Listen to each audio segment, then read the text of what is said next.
Assalamu alaikum folks. So today we are here at once again at one of the most ancient sites of the Gandhara civilization and known as the Ranighat.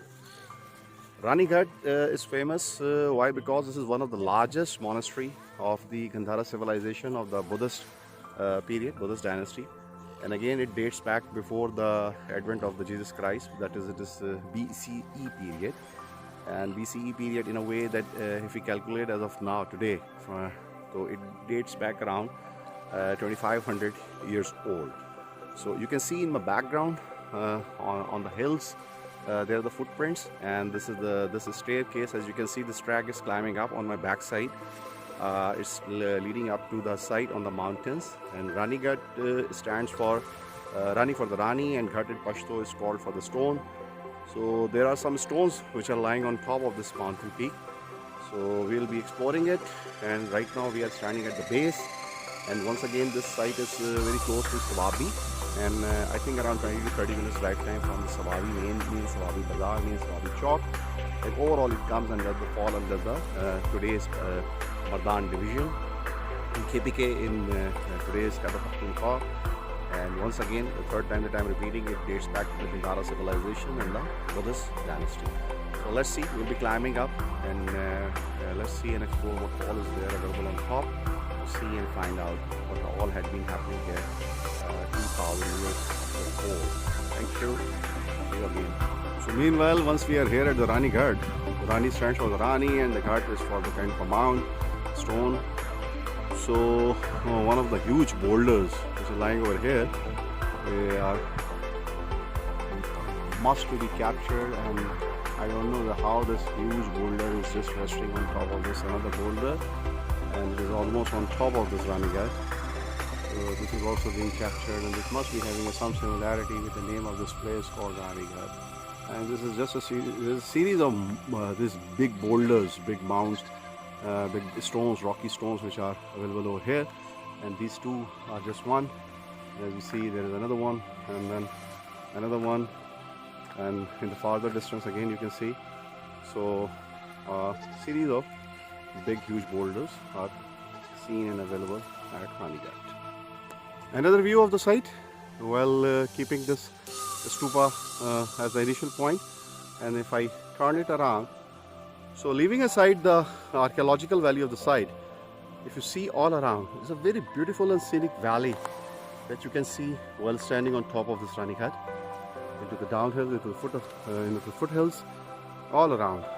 So this also needs to be captured while you are over here at the Ranighat. So this is not only an archaeological site, rather it is one of the most, it provides you, it allows you to one of the most beautiful and monumental views of the area and the region, the most beautiful region of the Swabi and Mardan district, as you can see at the far distance. So that is how I'm taking a overall 360 look and turning it around towards the Ranighat side. Especially this view of the valley is much scenic and of very eye-catching sceneries can be seen in the far distance. And these are few of the stones, or the broken stones, which are found over here during the excavation. And these broken pieces of the stones which were used for the decoration of the stupas and other sculptures, so they are being littered over here on the site, and they have been left aside to be seen by the visitors and whosoever is visiting it. So you can see this these stones, they do have a kind of carving available, and since they are broken, so they have not been taken away, and they have not been able to find out their place into any of the world's museums. Otherwise, most of the monuments and most of the sculptures and most of the ancient pottery and the jewelry and other things which have been excavated from these sites during the British Anglo period, once they were here into the 19th century, in 1857 and the late 18th century. So they were the ones who were able to excavate, and then they were into the power at that point of time, and they have taken it away, and the things are available very much in the British Museum and the other museums of the world. So, but the broken pieces of the stones, the carving, they are available and they are around, and one can see that yes, if you try to bring them into one piece shape, you can be able to find out, and you can be able to build some monument or some sculpture. So again, this all is available right at the Ranighat, which is being laid out and on the display available. So with another view of this monumental archaeological site, we are trying to capture it, and the central stupa is there, which is engulfed, all surrounded by this, the living spaces of the monks, and that's how the overall view of this monumental site is. So again, we are standing on one of another the stupas on the sides of the central one, and where we are standing at the moment. So this is again having a square pattern base all around.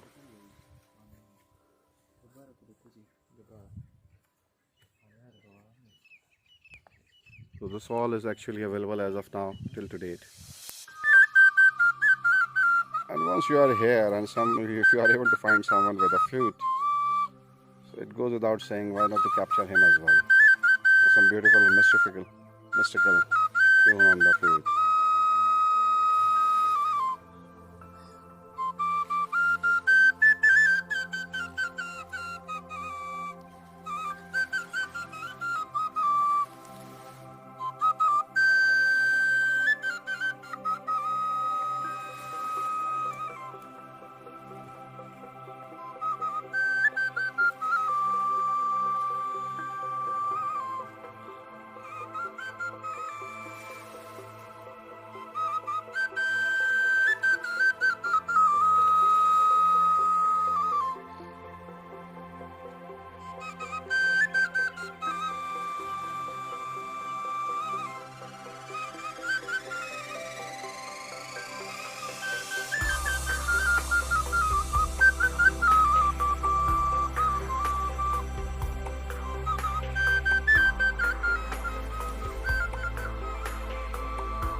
Very important again to mention that this track on which I'm climbing in order to reach out to the top of the mountain peak.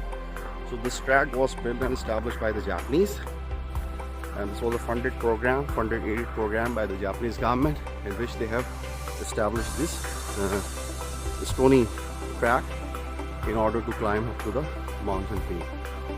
So this is important to be noted up here. And why Japanese? Yes, because the Buddhists as a religion which is very close to their heart, and right now we are climbing up.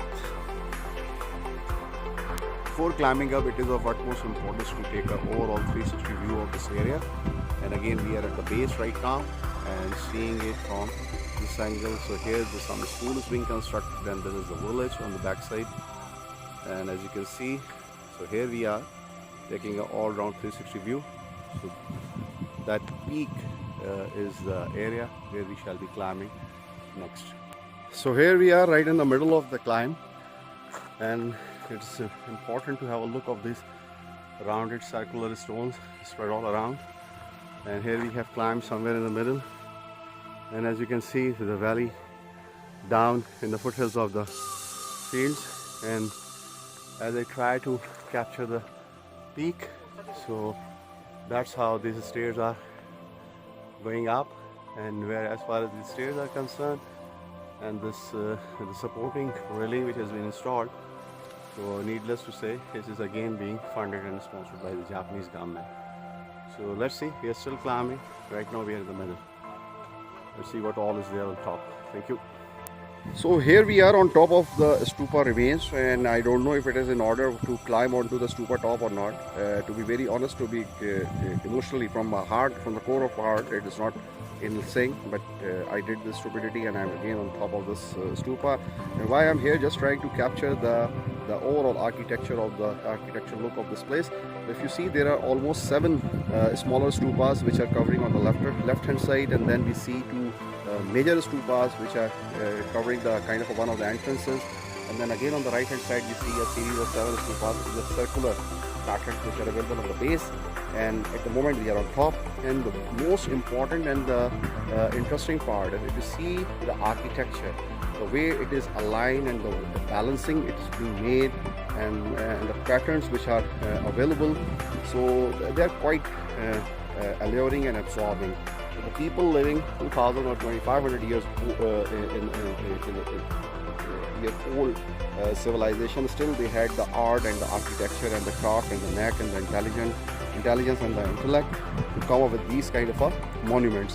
And as we see, this stupa is covered by the smaller roofs, and these were again kind of a double-story roofs, which were the living areas for the monks who used to pray over here. And the similar kind of roofs were available in other monasteries as well. That is the Ghat which we visited the other day. So this is the kind of a living area, if you can see, all around. And I'm taking a look towards this side as well, and again in the backyard. So with this living areas and the central stupa, and as we see in the bit of a mid-range distance, we see a few more monuments and the relics of which are still available. So here we are at the Ranighat, and while standing right on top of the major stupa in the center.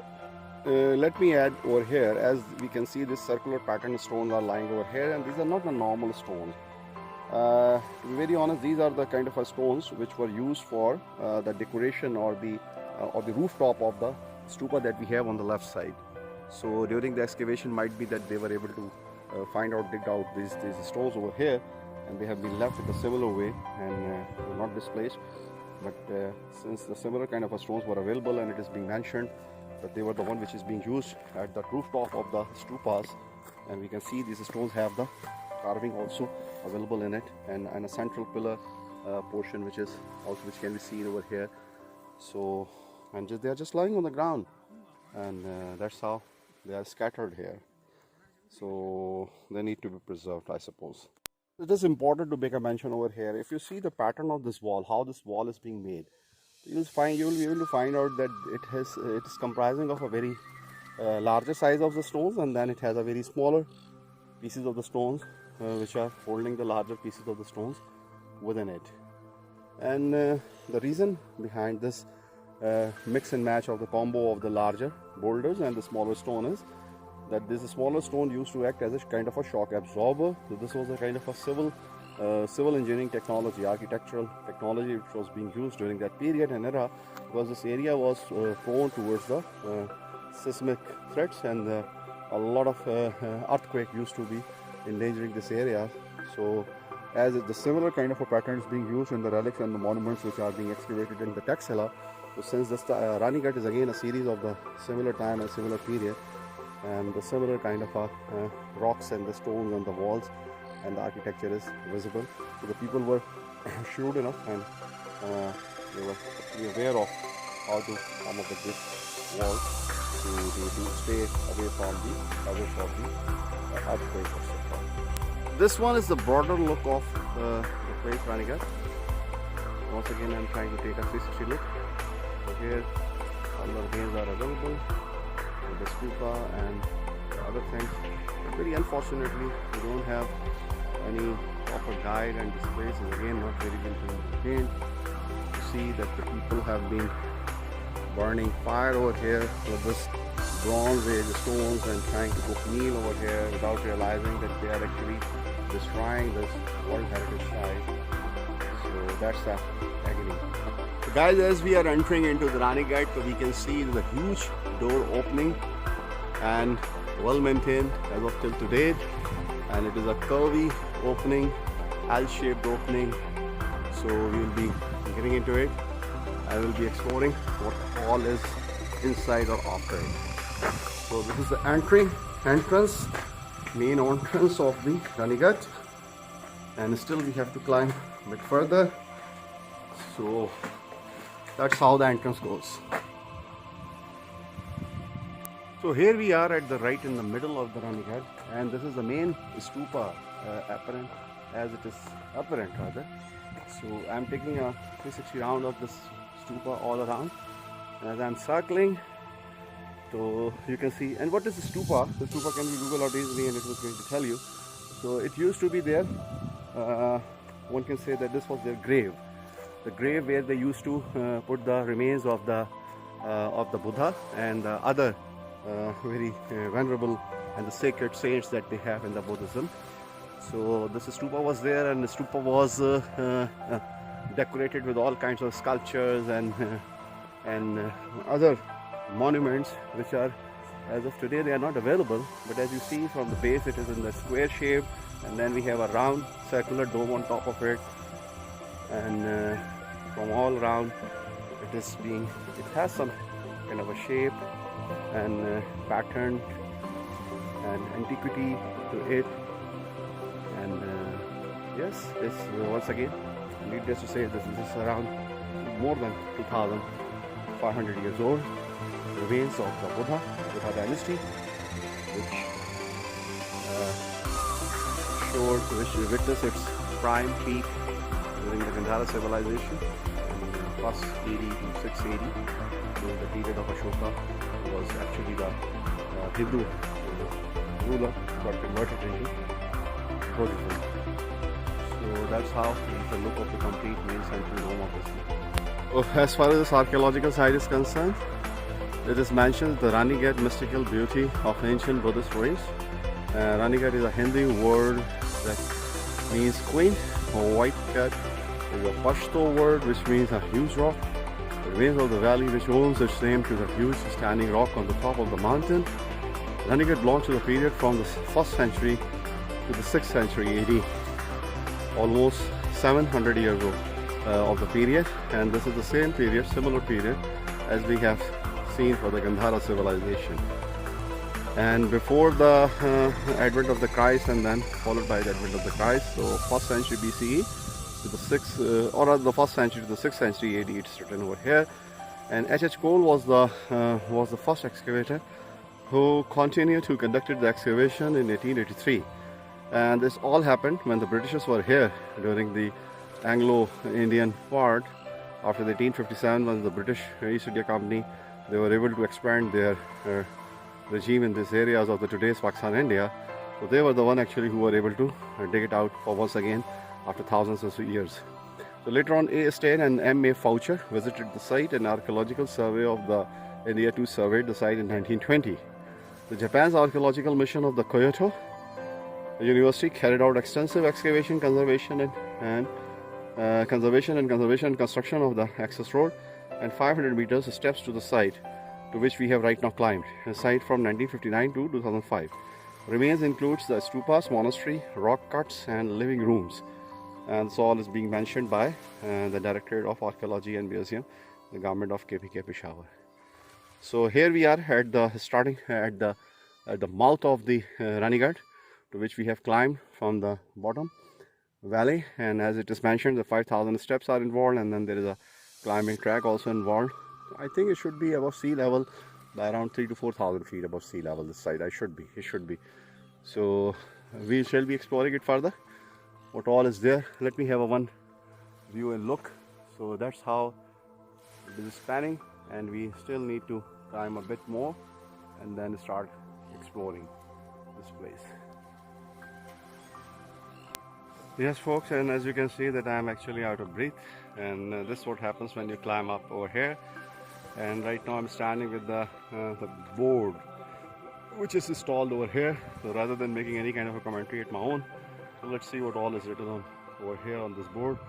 And if it's not visible this way, so let me take another shoot for this one and see what all is written about this place.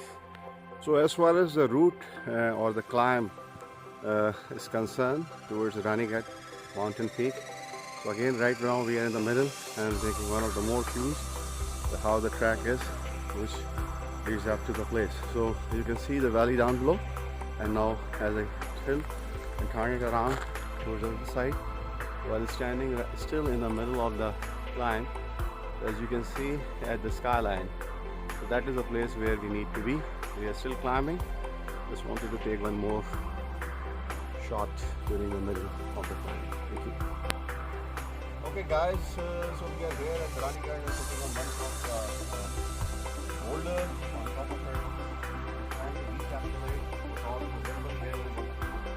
Over there I was able to browse through online of the space, and let me just recollect and remind that this is the second of my journey as far as this monastery is concerned. The initial one was Ghat and now this is far as the Ranighat is concerned, the period is the same, and certain things that I've already shared and contributed during this documentary.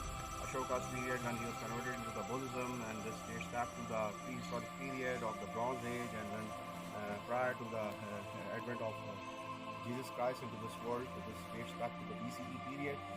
And as far as the site is concerned, this is one of the largest and the biggest site in the region, and it says that it is encompassing around the area of 4 to 5 square kilometers. So where we are right now, this is a kind of a main central hub of the Ranighat.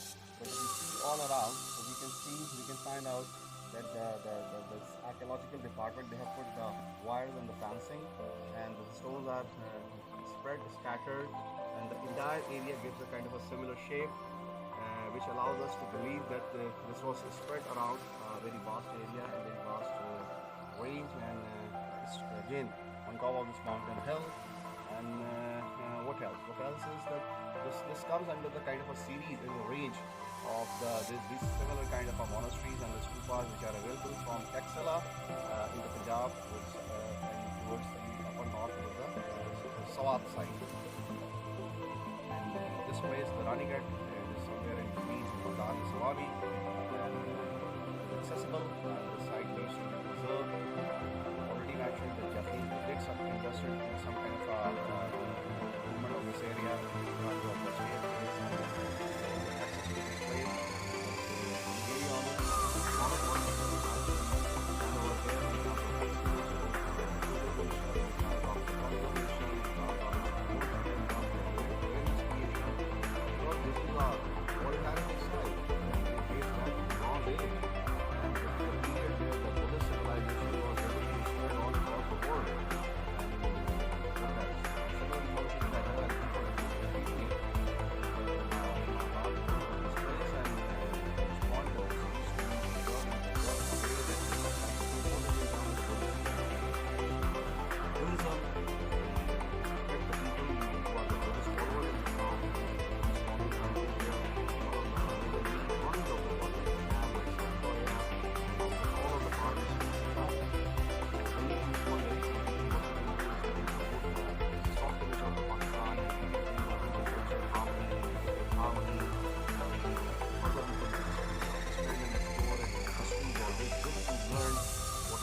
happening, and how the earlier races actually governed this area, and what all they had been doing, and what were the good practices and what were the bad practices, what actually became the reason of their fall and what became the reason of their downfall and all.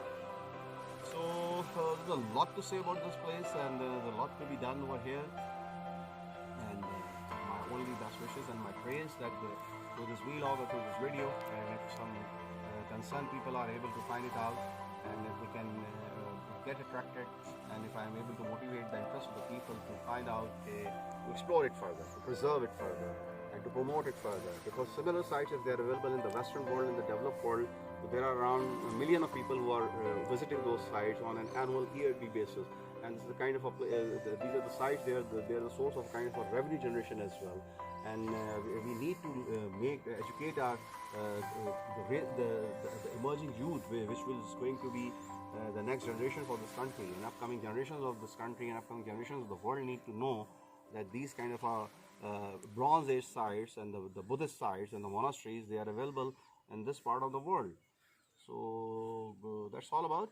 And last but not the least is, again, as I see all around, by sitting right here on top of the